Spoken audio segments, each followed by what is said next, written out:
Assalamualaikum warahmatullahi wabarakatuh. Perkenalkan, saya Nabila Lana Mufriha, mahasiswa Ilmu Komunikasi Universitas Muhammadiyah Yogyakarta.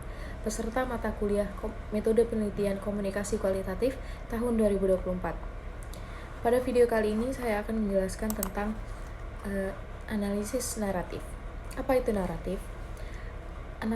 Naratif adalah proses menganalisis unsur-unsur naratif dalam sebuah cerita atau karya sastra, dikenal sebagai analisis naratif. Analisis naratif mencakup pemahaman tentang plot, karakter, tema, pengaturan, gaya bahasa, dan struktur naratif. Dalam analisis naratif, kita melihat bagaimana unsur-unsur ini berinteraksi satu sama lain dan bagaimana cerita dan pengalaman pembaca berkembang.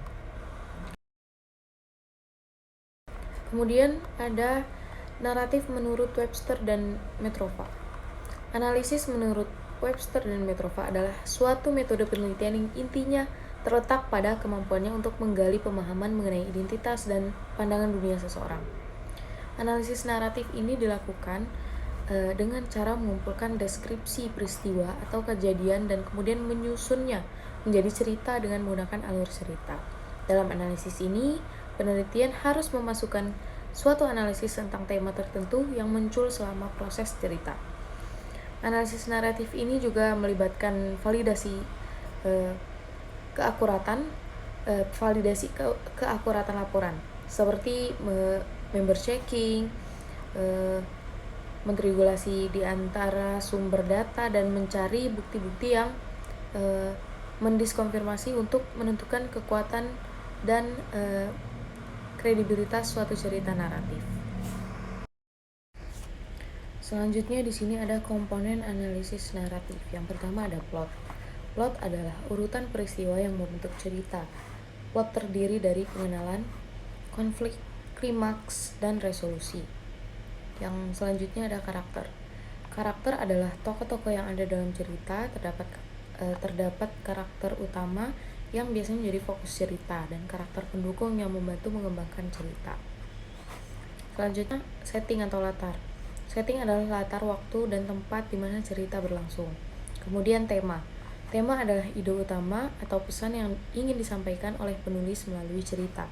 Tema bisa berupa cinta, persahabatan, keadilan, kehidupan, atau topik-topik lainnya.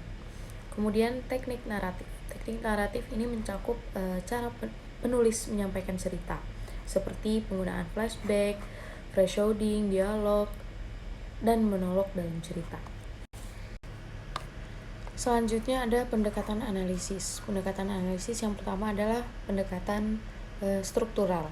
Pendekatan ini fokus pada struktur naratif dan hubungan antar unsur-unsur naratif seperti plot, karakter, dan tema.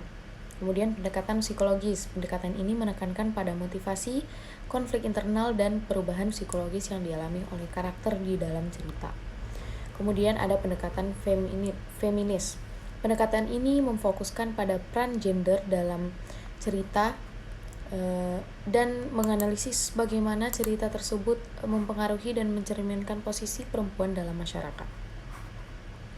Kemudian yang terakhir ada pendekatan dekonstruksi. Pendekatan ini bertujuan untuk menggali kontradiksi, pertentangan, dan ketidakstabilan yang tersembunyi di dalam teks.